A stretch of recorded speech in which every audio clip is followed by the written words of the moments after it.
Hey everybody, this is Jason, Colorado Mountain Man Survival. Today I'm going to talk to you and show you how to use ferro rods. First of all, let's talk about some of the options that are out there, some of the tools that we use.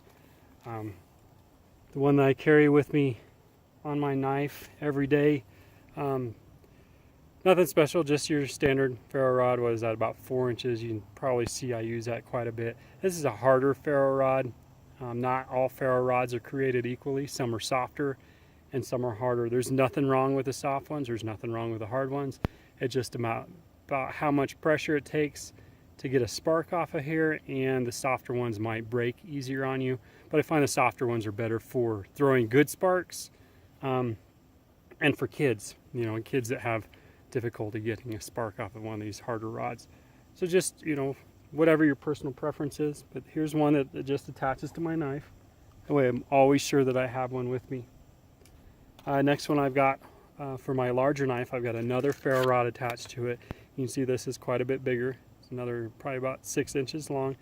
I prefer using a bigger rod for cold environments because if your hands are cold, you're going to have a hard time gripping one of those tiny rods. I really don't ever use one of those itty bitty rods unless it's in an emergency situation. It's the only thing I have. Maybe it's a backup to a backup to a backup. Really, I go for the bigger rods just so it's easier for me to hang on to. Again, it's attached to my knife. You can see that there. So that I always have a rod on me as long as I have a knife. Here's another cheaper rod. This is a softer metal. It's easier for kids to throw sparks. It's easier for me to throw sparks. Just get a better spark off of this with less pressure. A lot of these ferro rods come with a little metal striker with it. I usually use my knife when I'm trying to get sparks, but you can use these. I just don't prefer to use those. A couple other popular tools out there. These are nice for doing one-handed. Is the blast match. That's all there is to it. You push on this button with your thumb while pushing down and it creates a spark. And then there's the little baby brother to it. I can't remember what this one's called, but the same thing. You push down on this right here while this pushes in and you'll get a spark. I don't really care for the moving parts in these. Moving parts break. You don't want something like this to fail you while you're out in a real survival situation. So these are really backups, or if I'm wounded and having difficulty, if this hand is inoperable, I can start a fire with just this one hand. All right, let me go back to this rod. We like things pretty and fancy and nice and neat. So all of these rods, when they come from the factory or from the store, they're going to have this black powder coating on them. And you see that coating. I'm going to turn it here. You can see where I've scraped it, and that's metal. You can actually see the ferro rod part of it. You have to scrape off this black paint in order to get down to the actual rod, the metal, the magnesium that's on here, so it'll make a spark. So if it's not making a spark for you, scrape that stuff off, and then you can strike to get your spark. That brings up the next thing. Not all knives are created equally either. Some knives will not strike on this ferro rod. This SA has got a powder coating on it. You're not going to be able to get a spark with powder coating on your knife. You're going to have to either grind or sand some of that powder coating off to get to actual steel, or you're going to have to choose a different knife.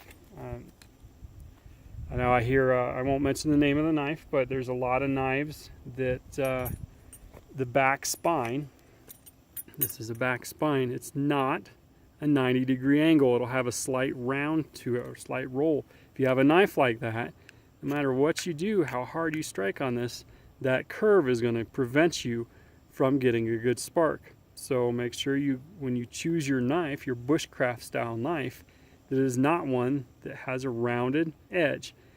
And it could be an ever so slight round that you can't really see it to the naked eye unless you look really, really close.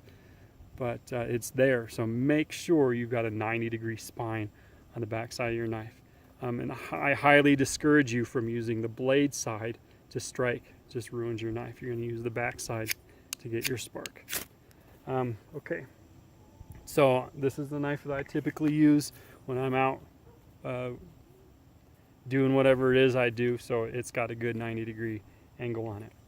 All right, so there's a cheaper ferro rod. Okay, so when we're trying to get a spark, you're actually taking chunks of metal off of this. You're not just really lightly grazing across this thing. You really want to get on it and really push down on that. So you're taking bits of metal off of here. You're going to put your knife at an angle to this so that it really digs in. With a larger ferro rod like the one I have on my other knife, that could be a little bit easier to get leverage. From some of my students, I do see them trying to just do this. They'll sit there and do this all day long and not getting anything. You got to get on it. You got to put some pretty good pressure on it and actually push down on that rod. So I'm going to move the camera over here. I'm going to show you, I'm going to use some cotton balls. I'm going to set them up on the rock here. I'm going to show you some of my preferred methods to actually get a good spark so you can get a fire going.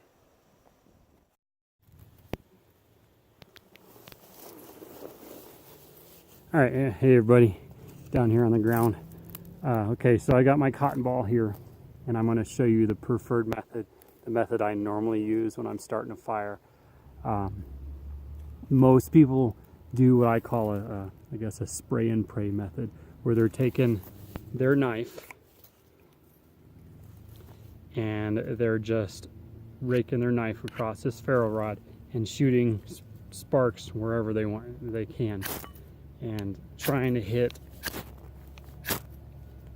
whatever they're trying to catch on fire, and it's just spray and pray. You're just throwing sparks everywhere, and it's not really too directional, and it's kind of difficult to get them right on this.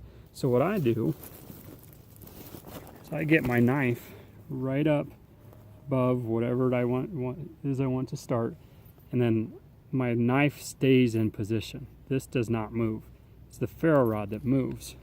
So I'm going to put this right over top my cotton ball, and I'm going to pull back. As you can see, it's more directional. It gets right in that area, right where I want the sparks to go, and I have a better chance of getting my tinder to ignite. So that's standard method. Just kind of show you here without the kindling.